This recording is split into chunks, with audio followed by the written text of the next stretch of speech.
Hello, this is Business News, now reaching you live from iBrandTV News Studio, Lagos, Nigeria. Coming up, Nigeria inflation hits 15.4% amid high food prices. Federal government Eurobonds pushed Nigeria's public debt to 38 trillion naira in third quarter of 2021. Nigerian Communications Commission says new international termination rate takes effect from January 1, 2022. World Bank approves a $700 million credit for the Nigeria Agroclimatic Resilience in Semi-Arid Landscapes project.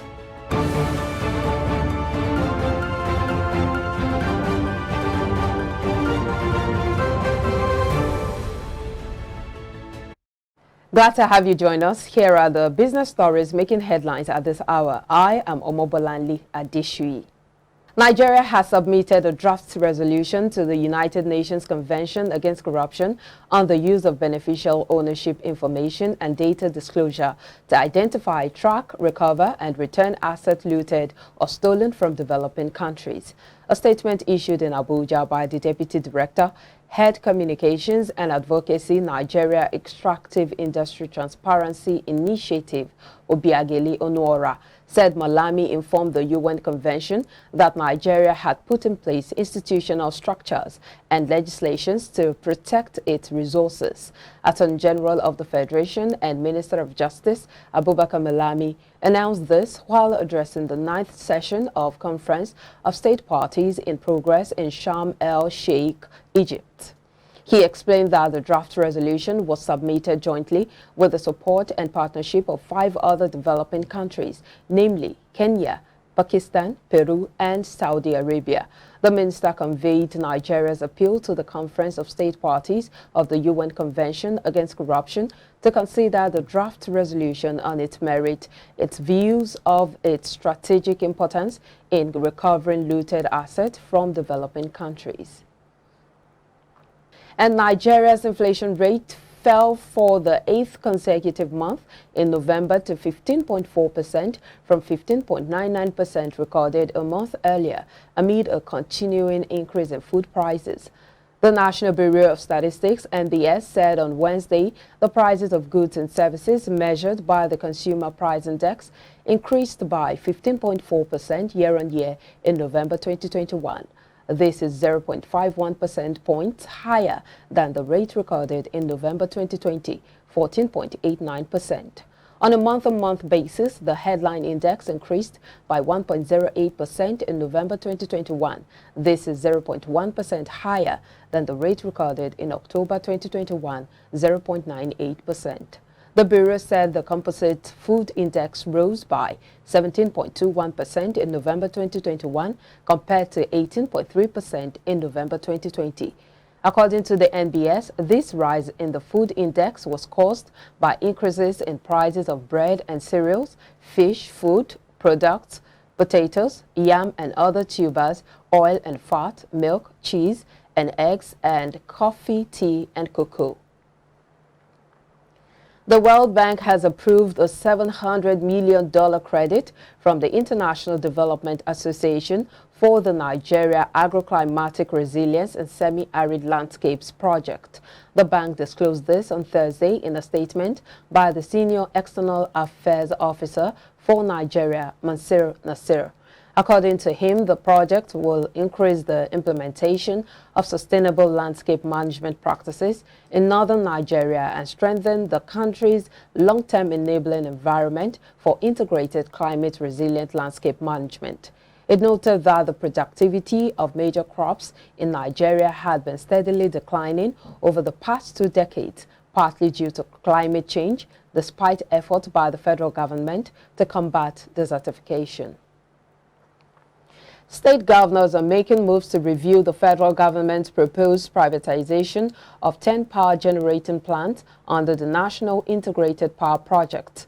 In a communique issued at the end of the 36th teleconference meeting of the Nigeria Governors Forum, signed by the NGF chairman, Governor Kayode Fayemi, and obtained in Abuja on Thursday, the governor said the proposed NIPPS privatization would be reviewed.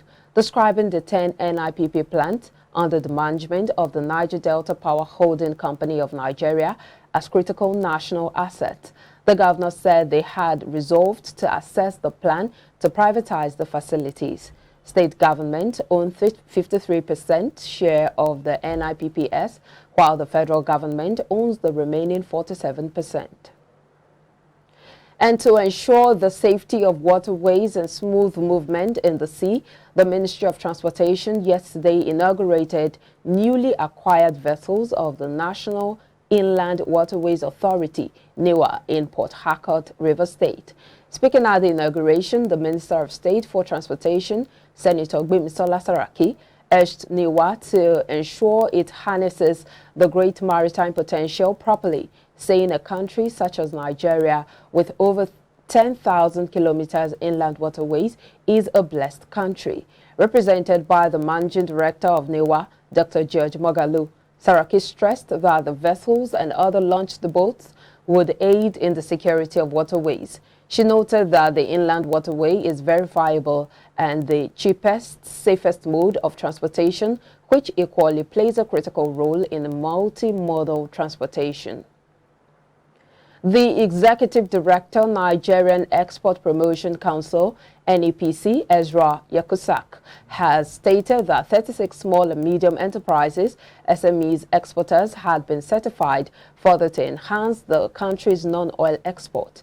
He also said the council is currently working to address the frequent rejection of Nigerian exports, especially by the European Union, among others. The Nigerian economy was largely driven by non-oil sector, which accounted for 92.5% of GDP in the third quarter of the year, according to the National Bureau of Statistics, NBS. The oil economy contributed 7.49% to growth in the same period. The Ibadan Electricity Distribution Company, IBEDC, has relaunched the Meter Asset Provider Scheme, MAPS, which allows customers to pay upfront for energy through the prepaid meter option. The Chief Operating Officer of IBEDC, John Ayodele, while speaking during the relaunching in Ibadan, said it followed the directive given by the National Electricity Regulatory Commission, NEC, to give customers the choice to purchase meters. Ayodele, represented by the Head Strategy and Corporate Performance, Peter Oni, disclosed that the scheme would serve as the best arbiter between electricity consumers and distribution companies without the hassle of estimated billing. He added that customers who subscribe to the MAPS would get a refund of the cost of the meter through the same amount of energy credit whenever they bend over the period of 36 months. The people of Kani community in Kana local government area of Rivers State have expressed joy for celebrating this year's festive season with electricity rather than in blackout. Over 80 women, including health workers in Kani village, a remote community in the south-south state, have been given solar lamps to help reduce the use of local lamps filled with kerosene to light up their homes and business places. We are happy that this campaign is coming here.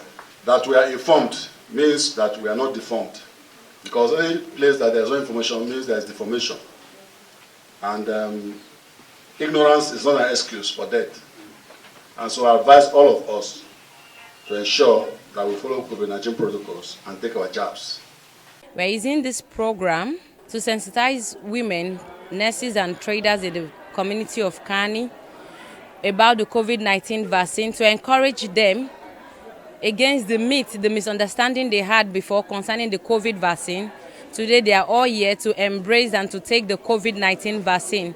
And we are also using this program to distribute solar lights sponsored by Shine organization to these traders so that it will enable them lighting their marketplaces. Because of COVID-19, we say, okay, it's necessary and very important to support the women who are so much vulnerable to the impact of COVID-19. So we supported them with a solar light products.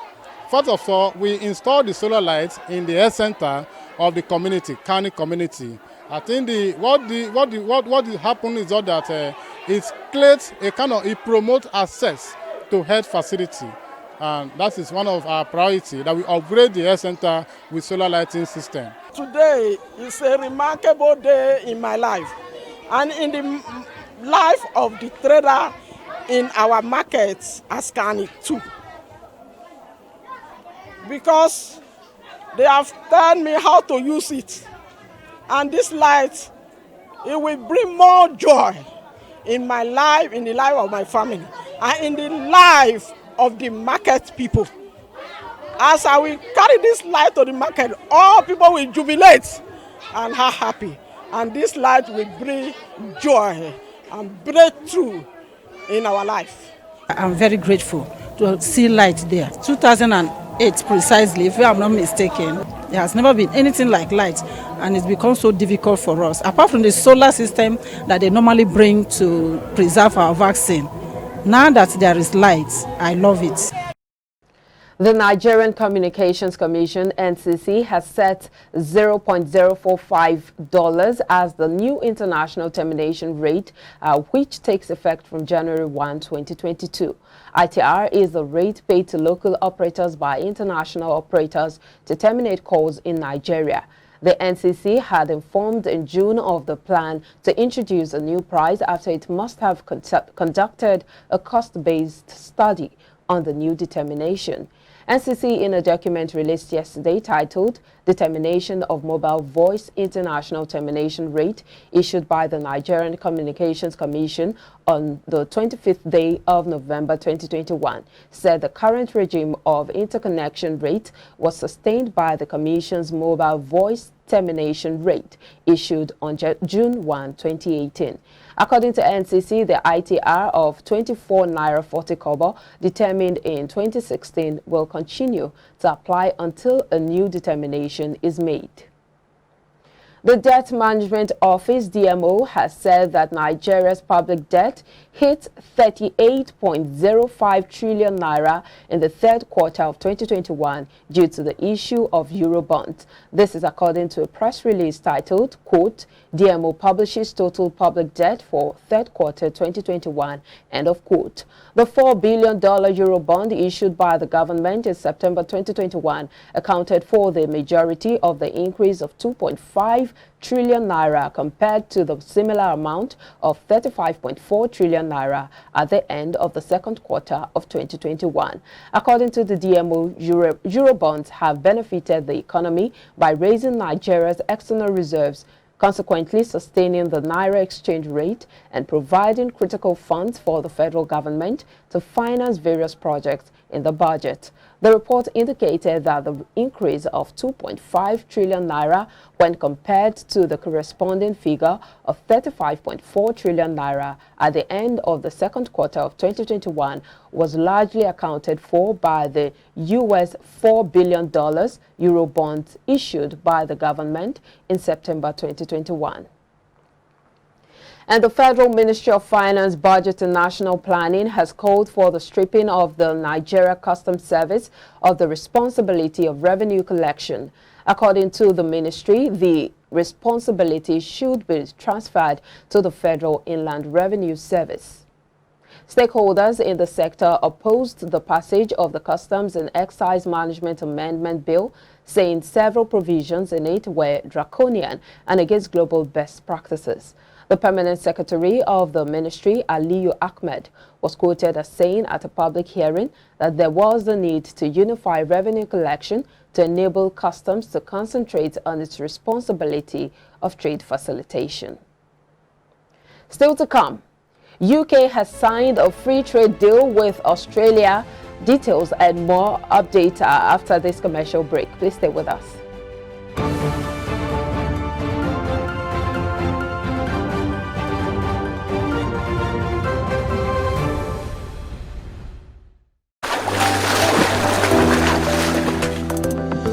Powerful looks command respect, they say.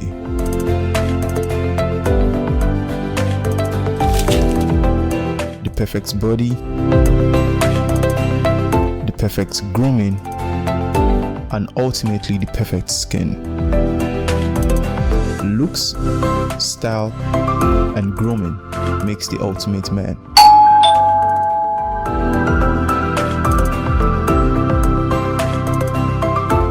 found a ridiculously easy way to make my skin always feel epic.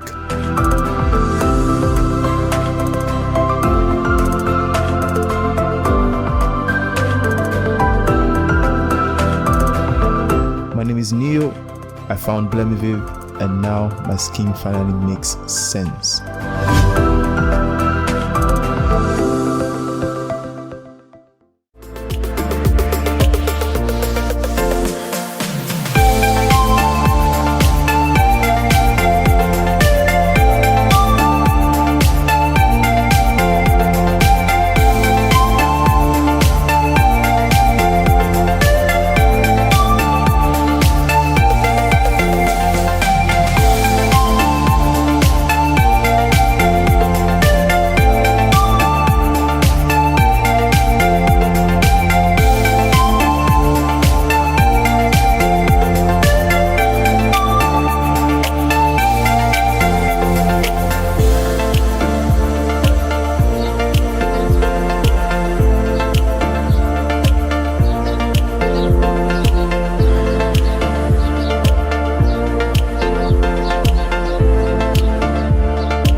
Oh boy, winning you was so easy. I just couldn't stand those your powerful shots. That's what happened. Really? Let's go to my place for dinner.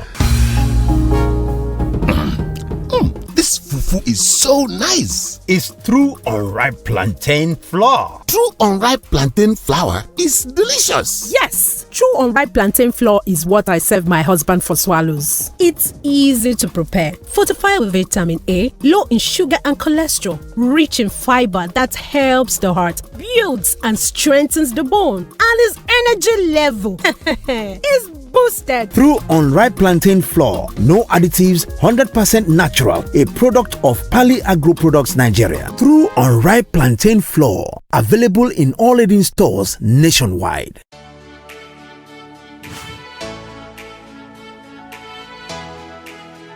Most people don't understand the magic of a perfect skin, the allure of a well-pampered skin.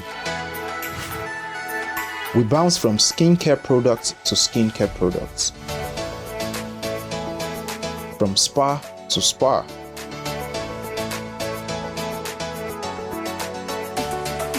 Looking for that ideal solution.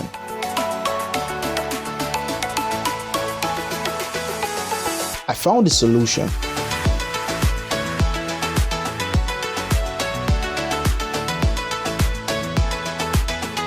And it's Blemiviv Skincare and Spa. My name is Neo, and I'm proud to be a part of the Blemiviv family.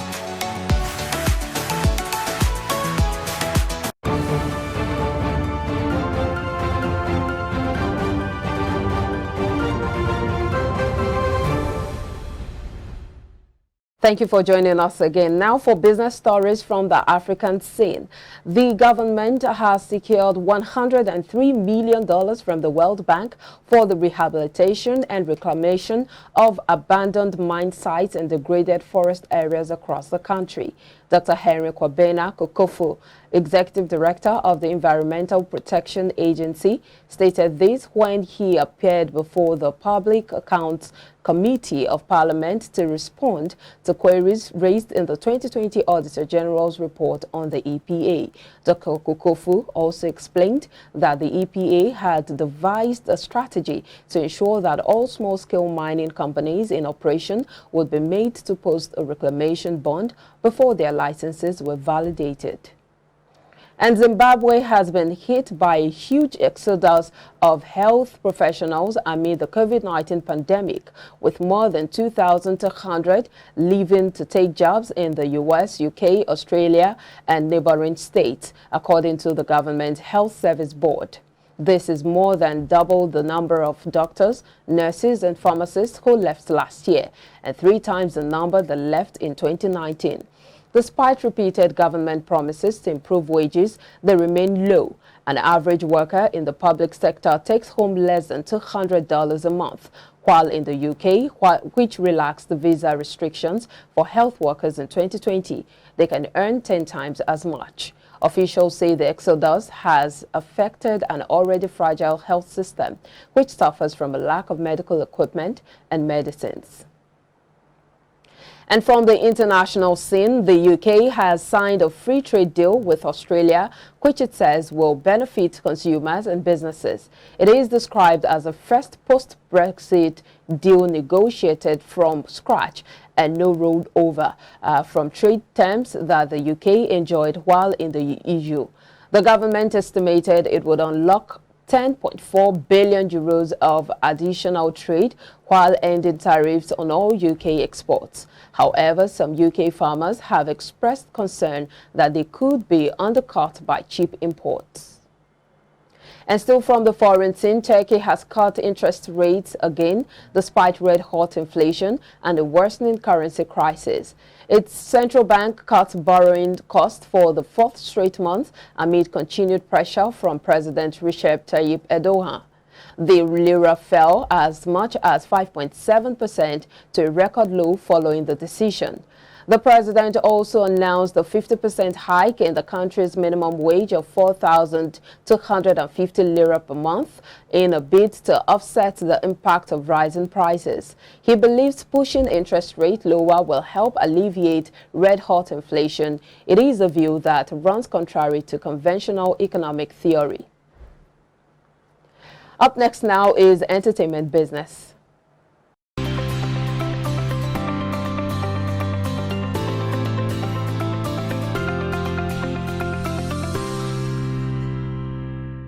Welcome to Entertainment Business News. My name is Agogo Ayanago.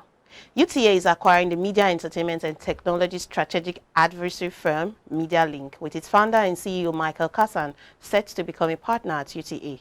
Kassan will remain CEO of MediaLink, which will bring its 150-plus employees to the agency through the deal. UTA acquired MediaLink from UK-based Essential PSC for $125 million in cash, the company disclosed in a regulatory filing. MediaLink will continue to be involved in the Cannes Lion Festival, which Essential also owns. As part of the acquisition, UTA will rename its UTA Marketing Division as UTA Entertainment and Cultural Marketing and put it into MediaLink. UTA Marketing co-head David Anderson and Julian Jacobs will join Kassan's executive team and will continue that division's focus on the intersection of brands, marketing, and creative community. MediaLink has become one of the most powerful boutique consulting firms in the entertainment and media industries, working with brands, high-profile tech firms, and 7 of the top 10 global media companies. Moving on, multiple Grammy winner Bruce Springsteen has sold his masters and music publishing rights to Sony Music in a deal worth about $500 million, entertainment publication Billboard said on Wednesday.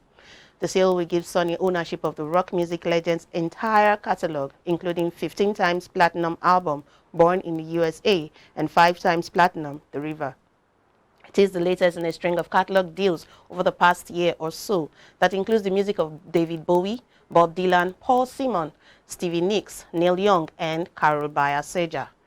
Warner Music bought worldwide rights to Bowie's catalog in September, and Dylan sold his back catalog of more than 600 songs in December 2020 to Universal Music Group, VIVPA, at a purchase price widely reported at $300 million.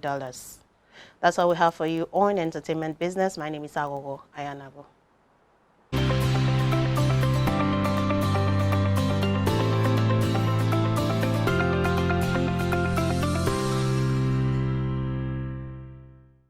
Thank you, Agogo. Next is sports business.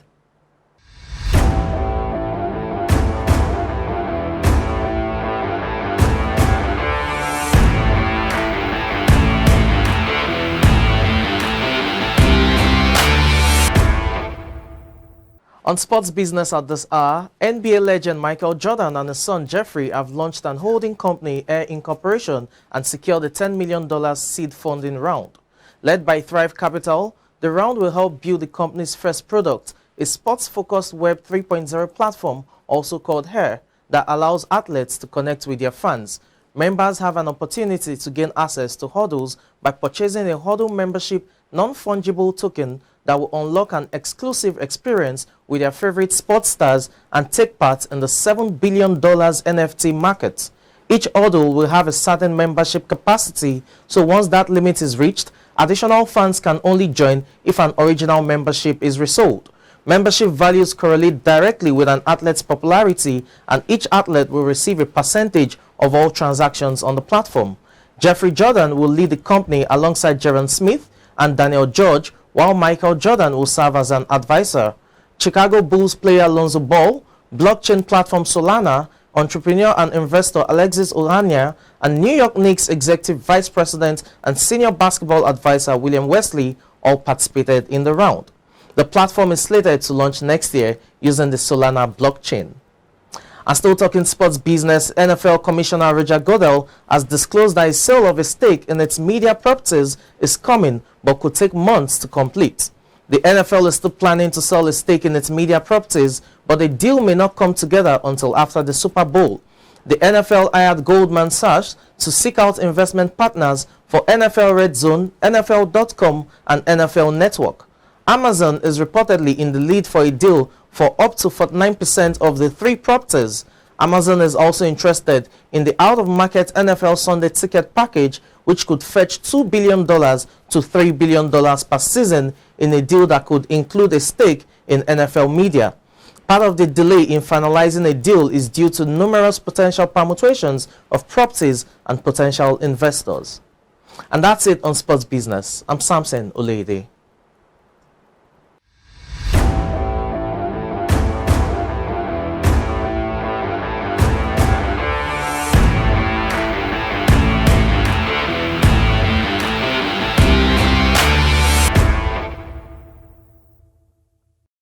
Thank you, Samson. With that, it's a wrap on business news. Thank you for watching. I am Omobolanle Adeshuyi, and from all of us here, it's bye for now.